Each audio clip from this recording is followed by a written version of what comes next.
Hello, welcome back to I Create for You. Happy Friday. We made it through another week and we're going to make it through another ghost story. We're done with the restaurant, bar scene ghosts, and we're now on to four-legged ghosts. And this one is called the White Dog. When Kathleen Lee is asked about the scariest incident of her life, she casts her memory back to the 1960s when she was a cute 12-year-old girl with fire-red hair that fell to her waist. The Ontario mother of six remembers how her own mother struggled to raise 5 kids alone. The year she started junior high school, Kathleen, her sister, and her 3 brothers moved with their mother to a drafty farmhouse in the middle of 6 acres of land in Wannock, British Columbia.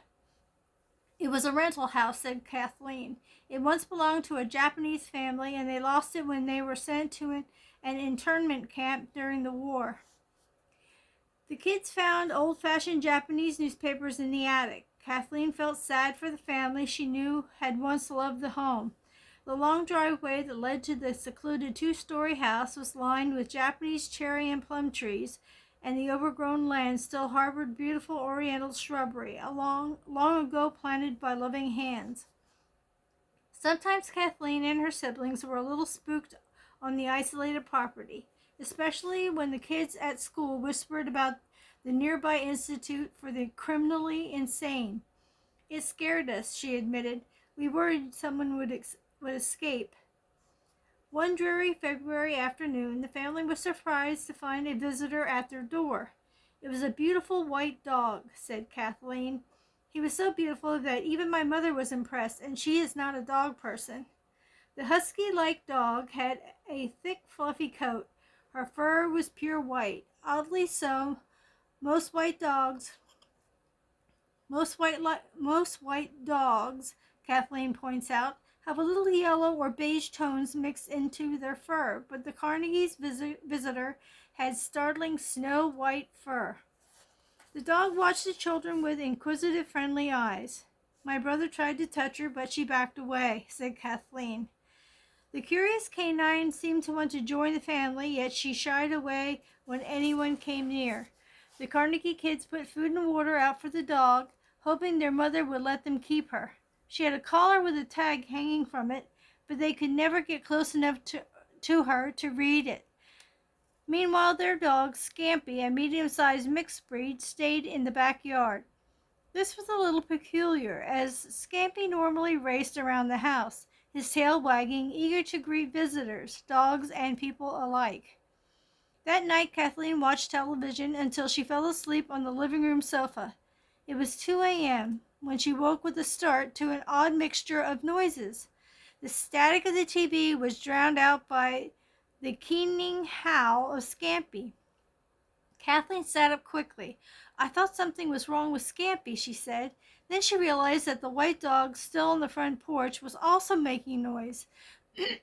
A low, throaty growl. Excuse me. The bright moonlight behind him blotted out his features. Oh, no, wait. Puzzled, Kathleen got up. The moon was full and filled the room with a cold white light. Kathleen glanced at the front door and froze. There, silhouetted against the door's window, was a tall figure. The bright moonlight behind him blotted out his features. For a second, she wondered if she were looking at her own shadow. I moved my head, but he didn't move, she said. Cold terror filled her belly, and her feet seemed stuck to the floor. I could see the outline of his shoulders, neck, and jaw, but he was so big that he was taller than the door. I could not see the top of his head. I knew he could see me, so I was so frightened it seemed like my heart stopped. I could not even scream. I just couldn't believe that this was happening to me. We were locked there, with him watching me. He was menacing. I knew whatever was on his mind couldn't be good. Suddenly, the white dog's growl turned into a ferocious roar. Kathleen could not see the dog, yet she knew the animal lunged at the intruder. I saw the man's head move from the window. Kathleen ran to her mother's room and watched from the window as the white dog chased the stranger up the long driveway. It was too dark to see the man. Only the dog was visible, glowing white in the moonlight as she raced away. I went looking for the dog the next morning, said Kathleen, but the animal had vanished as quickly as it had appeared. She stood on the porch, wondering what had become of the mysterious creature. Then her eyes fell on the dishes they had set out for the dog. They were still filled to the brim, said Kathleen. Excuse me. The food and water had not been touched. I showed my mother, Kathleen remembered. When she saw the food hadn't been touched, she said, "That dog was sent by God to protect us." The dog, they decided, had to be either an angel or a ghost. They checked with all the neighbors, and no one else had seen or heard of the pure white dog. Scampy refused to come around to the front of the house for several days, said Kathleen. My brother Gary tried to drag him, but he wouldn't budge. Was the white dog an ethereal being? The fact that she did not touch food or water for the 12 hours she had sat on the porch was strange. And why did no one in the community know anything about such an unusual-looking dog? Wouldn't someone else have noticed the animal? Scampy's behavior, too, pointed to the possibility that the white dog may have been from another plane. But why wouldn't the friendly Scampy interact with the dog? The menacing intruder was another puzzling element. Was it possible that he, too, was a ghost? Or was he a patient escaped or discharged from the nearby criminally insane institution? If his presence was ghostly, could it have anything to do with the Japanese family who was removed from their home? Was the white dog a ghost of a pet of the Japanese family who suffered the injustice of internment? Perhaps she had come back to make sure another family would not lose anything precious. And that's that one. Boy, that story really raises a lot of questions. The fact that the dog chose that house, it seemed to guard the front door and guard the family. And once it was able to protect them and scare off the intruder, I suppose it fulfilled what it needed to and maybe moved on. Who knows? But I'm going to try to draw it. This should be good. So, here we go. I'm debating on whether to just draw the face of a husky or to draw the body. I think I will try to draw the body. And hopefully it will look like a husky. I had a husky grandbaby, a grandpuppy I should say. Her name was River, and she was a beautiful husky dog. But she has since passed, which was very... Look at this. Look at... I got a squirrel. Look at my eraser. Isn't that cool? Anyway, she passed away, and she is greatly missed. She was a beautiful husky. And so cute. So cute and friendly. Very playful. Very energetic as they are. But, yeah. As I don't know if you guys know, I'm very much into wolves. And so when my son decided to get a husky, which is my favorite breed of dog, and I'm not really a dog person either, but yeah, that doesn't make sense, does it? Me loving wolves so much, yet I prefer cats for pets. I mean, I would have loved a husky, but I know that they need a place to run or they're not happy. And I just felt that I never really lived in any place where it would have accommodated what they needed. So I never really got one. But I did date someone one time that they had actually known these people in a nearby town who had a white tundra wolf dog and a timber wolf dog, which means that they weren't full um, wolf. They were bred as part dog and part wolf. And so when this dog had puppies, this guy gave me one. He bought it, but when we split, he got the dog. So, and I did that mainly because I had the dog I was living with my mom at the time, and I gave the dog to him because he had a big yard, and I knew that she would, or he would, I should say, have a better life there, be able to run. And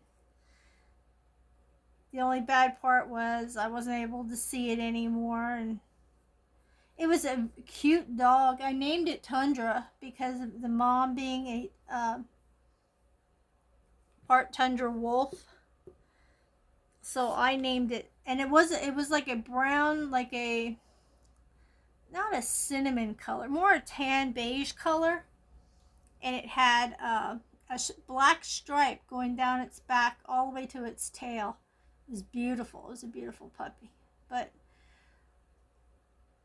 like I said, I had to let it go to a place where I thought it would be better suited for that breed, and I have not seen the puppy since, and that was many years ago. I don't even know if it's still in existence. I'm hoping so. But yeah, that was and you had to have like a certificate in order to have the dog because of it being part dog, part wolf. So yeah, that was I had all that done. And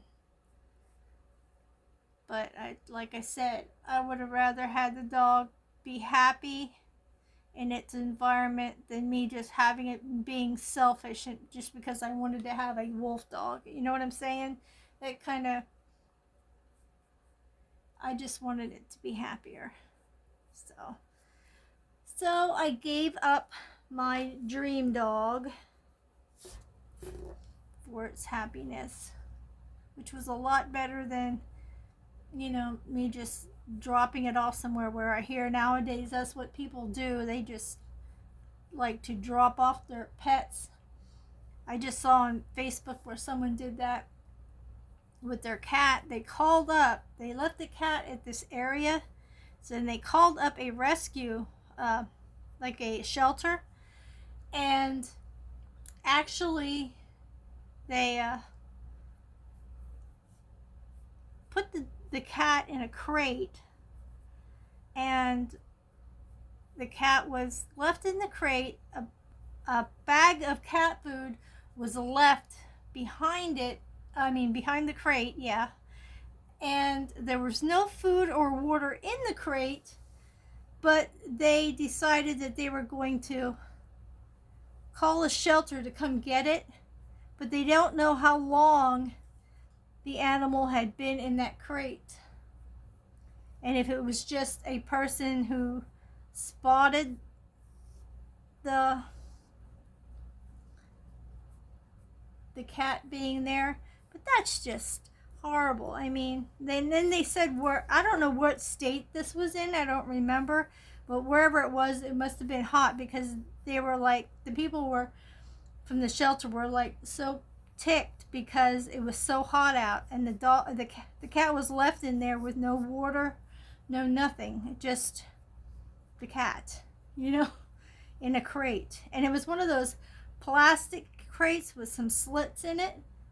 But my cat's looking at me like I'm a deranged person and talking to myself. He's like, what is wrong with you? Nothing's wrong with me. Nope, not one bit. It is weird when you think about it. I'm talking, but look like I'm talking to myself. So yeah. Anywho, this poor cat I mean, I'm glad he got rescued, but still, that's a horrible thing to think about. What if that cat wouldn't have made it? I mean, maybe the person meant well and thought they were doing the right thing, but still, drive it to they do have drop off areas at some shelters, just drive it to the shelter and drop it off. And if you don't want to do it that people see you, do it like at nighttime. I know there were some people who couldn't afford their animal anymore, and they had to make a decision, and so they took it right to the shelter, and they didn't, how could they wanted to do it while their kids didn't know about it, so they had to try to do it discreetly, sort of. And the way they did it was they took it there during the night, and there is like a drop off area where you can drop your animal off, and you can like you put him in this like little holding area,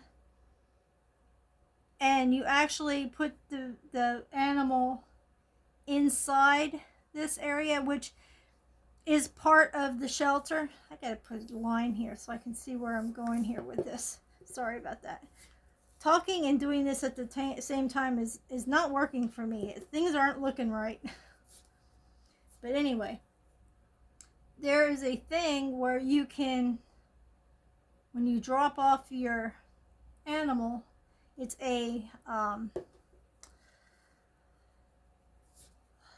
it's not like a cage, it's like a little square insert. You put them in there, and then they have a door at the other end where the shelter people will open it up and get the animal out. So you're putting it in one end and they can get it out the other. And it's enclosed enough, but still air circulated and all that. But at least there the animals are at the place. They're not getting hurt. They're not suffocating from the heat or whatever. So that's a better deal, but it's still hard to kind of get rid of animals.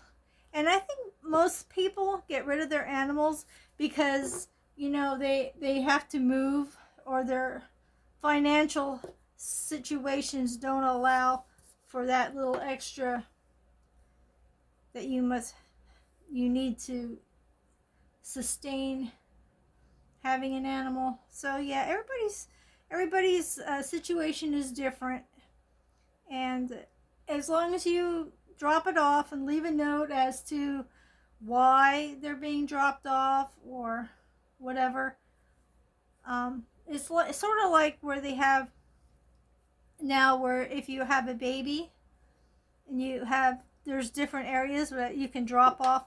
Oh my God, this dog looks horrible. I'm too busy yapping. I gave him a long body, and it should be, his legs should be longer. So I'll make him a little bit longer. Anyway, this whole area here looks kind of wonky. That's what I get for talking and trying to do this at the same time. Anyway, there are so many possibilities that people can do humane drop-offs, that there's really no excuse. And you know what I hate seeing more than anything else, is I realize they're your pet and that you want to take them wherever you want to go, but don't take them out in the heat and leave them in the car while you are shopping. I mean, it's almost as bad as leaving your child in the car unattended. Come on now, they depend on you. And I used to always think this way. When you have an animal, they aren't able to go to the cupboard and get their food themselves. They're not able to fill their own water dish and empty their litter box. They depend on all that for all of that from you. So if you're not willing to do those things, you really shouldn't consider having an animal, because they're not just something that you, especially when they're little puppies and you think they're so cute, and you feel like you have to have it because it's just so cute, and then they grow up and then you're like, oh well, it was better as a puppy, so now I don't want to be bothered with it. Well, this looks more like a freaking corgi because it looks so short and the legs look so, but that's going to be my husky dog. I could have done a lot better, but I was too busy yapping. Yeah, and here's another tidbit while I'm on this rant about shelter animals. With Easter coming up and people getting bunny rabbits and chicks, and then they'll have them in the house for so long until they get big and they don't know what to do with them, and then they just let them go. They think, oh well, I'll just open the door, you know? No.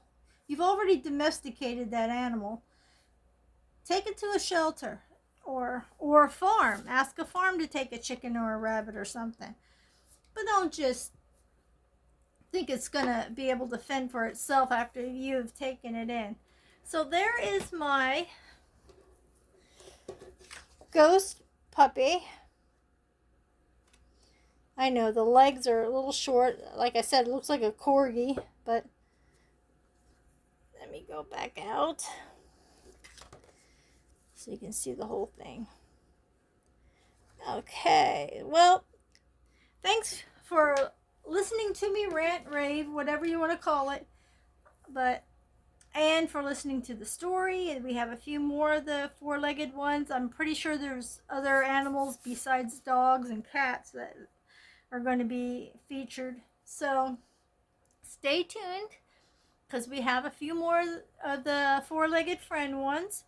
And hopefully you'll subscribe, hit the like button, comment, and come back around and watch some more of my videos.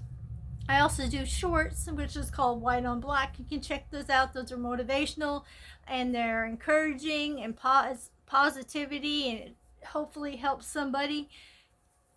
And please stay creative, stay happy, stay healthy, stay safe, and stick with me. We can do this. Bye-bye for now.